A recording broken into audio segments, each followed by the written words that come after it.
Mohun Bagan, East Bengal, ISL সবকিছু নিয়েই বেশ কয়েকটা ইনফরমেশন দেওয়ার রয়েছে, আর সেই কারণেই আজকের ভিডিওটা।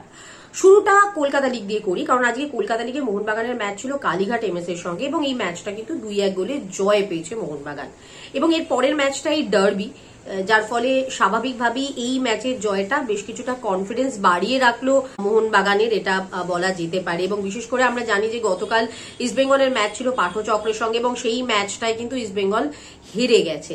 যদিও ডার্বিতে আগের ম্যাচে কি ঘটেছে দুই প্রধানে সেটা খুব একটা ম্যাটার করে না, বাট স্টিল কোথাও একটা খাতায় কলমে এগিয়ে রাখার ব্যাপার থাকে এবং একটা কনফিডেন্সের ব্যাপার থাকে।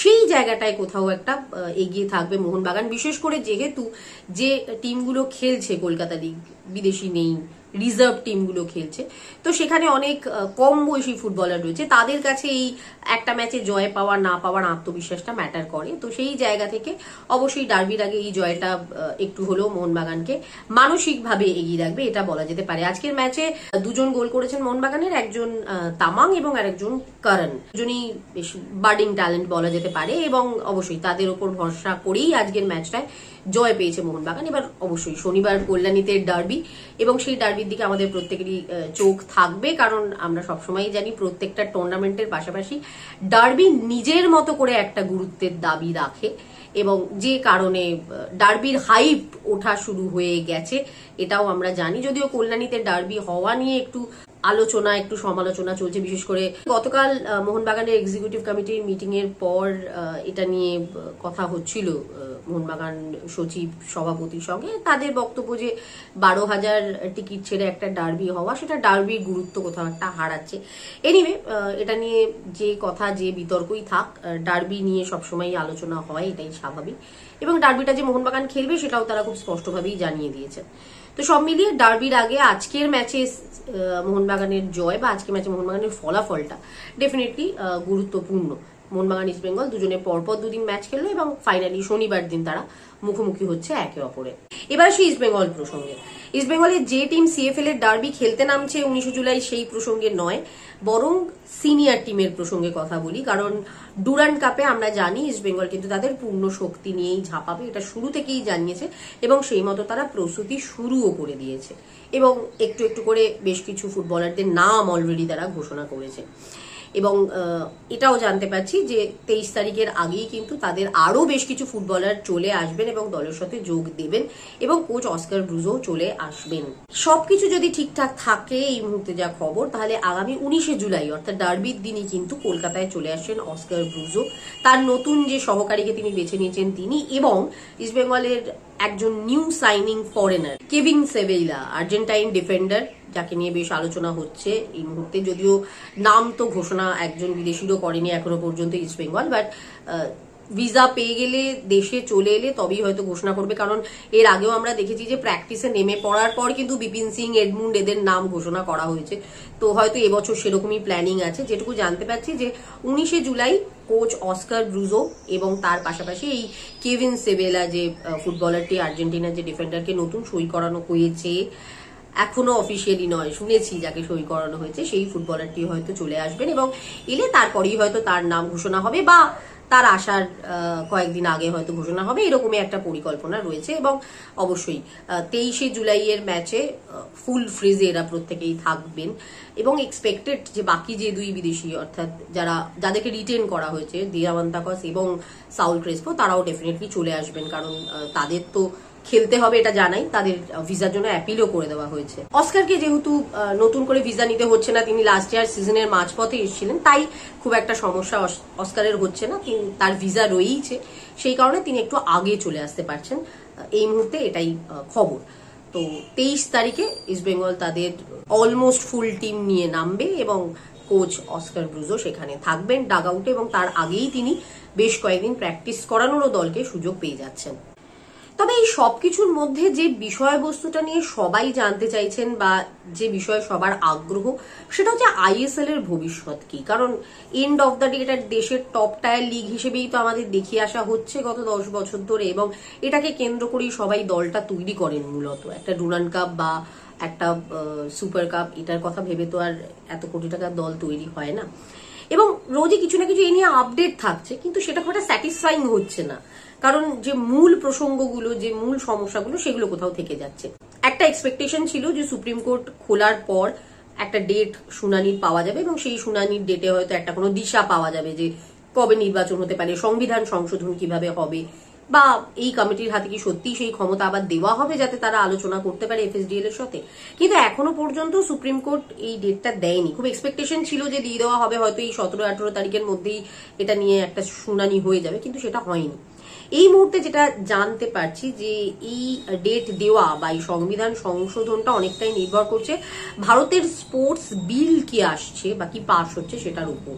বাদল অধিবেশন চলছে এই মুহূর্তে পার্লামেন্টে এবং সেখানে স্পোর্টস বিল পেশ হবে এবং অবশ্যই সেখান থেকে পাস হওয়ারও মানে যে প্রসিডিওরটা হয় সবাই জানেন, এবং সেই প্রসিডিওরটার পর একটা কংক্রিট স্পোর্টস বিল যদি হাতে পাওয়া যায় তাহলে সেটার উপরেই নির্ভর করে হয়তো সংবিধানটা করতে চাইছে সুপ্রিম কোর্ট, যেটা শুনতে পাচ্ছি।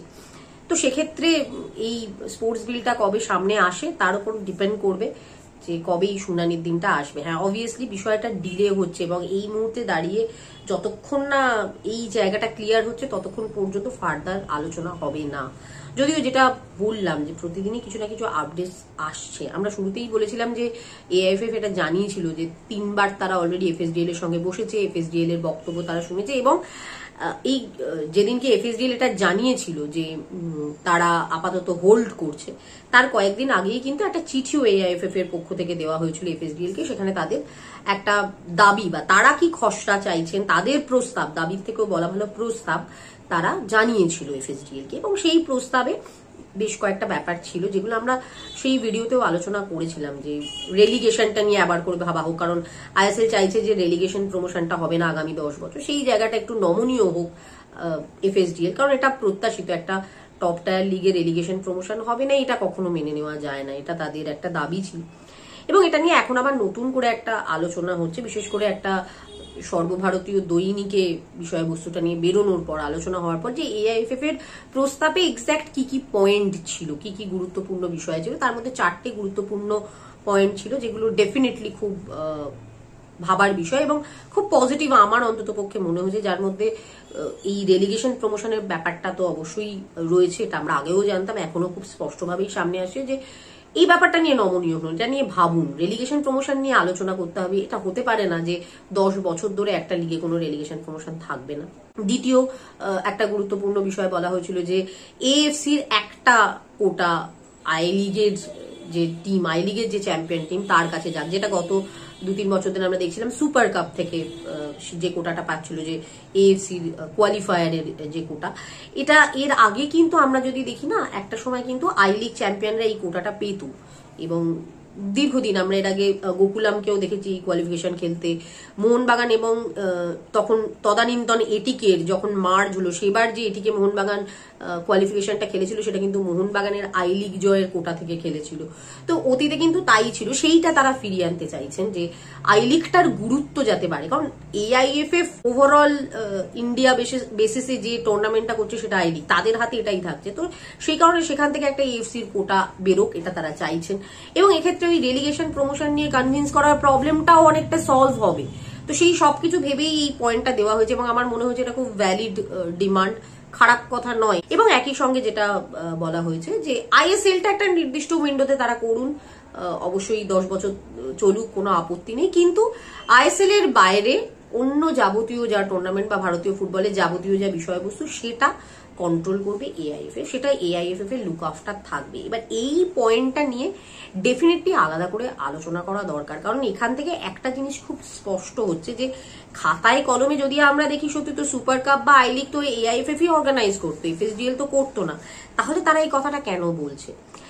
এটা আমার কোথাও মনে হচ্ছে খুব পরিষ্কার ইঙ্গিত জাতীয় দল পরিচালনার ক্ষেত্রে আমার মনে হয়, কারণ আমরা দেখেছি আইএসএল আসার পর থেকে একটা বড় সময় ধরে আইএসএল খেলা ক্লাবগুলো থেকেই জাতীয় দলের ফুটবলারদের বেছে নেওয়া হয়েছে, which is not acceptable. I লিগে খেলা বহু প্লেয়ার ভারতীয় রয়েছেন যারা বেশ ভালো পারফর্ম করেন, কিন্তু তাদের জন্য জাতীয় দলের দরজা খোলে না ইদানিং। এবং যে কারণে একটা সময় আমরা দেখেছি যে যখন মোহনবাগান ইস্ট বেঙ্গল আইএসএল এ এলো, তার আগে যখন প্যারালাল লিগটা শুরু হলো, একটা সময় কিন্তু দেশের সেরা ফুটবলাররা কেউই আই লিগের টিমগুলো তখন খেলছিলেন না, তারা ছেড়ে চলে যেতে বাধ্য হন। যথেষ্ট গ্ল্যামার এই ধরনের, আমি মোহনবাগান ইস্ট বেঙ্গলটা এই জন্যই মেনশন করছি কারণ পয়সার পাশাপাশি গ্ল্যামারটা তো একটা ফ্যাক্টর, সেই জায়গাটা তো সমস্ত ফুটবলারদেরই একটা স্বপ্ন থাকে যে মোহনবাগান ইস্ট বেঙ্গল এই টিমগুলোই খেলবো, বা পাশাপাশি ডেফিনেটলি রেমকো চার্চিল এগুলো কোথাও না কোথাও একটা ভাবনা বা চাহিদা, সেই জায়গাটা কিন্তু ধাক্কা খেয়েছিল এই কারণে। সেই কন্ট্রোলটা কোথাও একটা এআইএফএ ফিরে পেতে চাইছে। এবার দেখুন, এখান থেকে অনেক প্রশ্ন উঠতে পারে যে কন্ট্রোল ফিরে পেতে চাইলেই কি হলো, সেটা কন্ট্রোল করার যোগ্যতা কতটা আছে বা নেই। ভারতীয় ফুটবলের পেরেন্ট বডি এআইএফএফ, তাতে যারা এখন চালনা করছে যদি তাদের যোগ্যতা না থাকে তো সেখানে যোগ্যতম লোককে আনতে হবে, কিন্তু যেটা তার লুক আফটার সেটা অন্য কারোর হাতে চলে যাবে, এটা কিন্তু অ্যাকসেপ্টেবল নয়। এবং এই প্রস্তাবগুলো আমার কোথাও খারাপ মনে হয়নি। দেখা যাক, এতদিনে সেটা প্রকাশ্যে এলো, আমরা আলোচনা করছিলাম কারণ আমরা সবাই নিজের নিজের সূত্র থেকে খবর পাচ্ছিলাম, বাট এই মুহূর্তে যেহেতু একটা সর্বভারতীয় দৈনিক বিষয়টাকে সামনে এনেছে, তো আমি এটা বলতেই পারি যে এটা প্রকাশ্যে এসছে, প্রমাণ তাদের হাতে আছে, তারা ডেফিনেটলি করেছে। তো এটা, এই ডিমান্ডগুলো নতুন নয়, কিন্তু এটা এতদিনে প্রকাশ্যে এসছে, তো ডেফিনেটলি এটা নিয়ে আলোচনা হবে। আজকের ভিডিওটা এই পর্যন্তই, এখানেই শেষ করব। আপনাদের মতামত অবশ্যই জানতে চাইবো, বিশেষ করে এই শেষ প্রসঙ্গ যেটা নিয়ে আলোচনা করলাম যে কি হওয়া উচিত। অবশ্যই কমেন্ট বক্সের মাধ্যমে আমাদেরকে সেই মতামত জানান। আর ভালো লেগে থাকলে এই স্টোরিটা লাইক করুন, শেয়ার করুন এবং অবশ্যই সাবস্ক্রাইব করুন আমাদের চ্যানেল অল স্পোর্ট টিভিকে।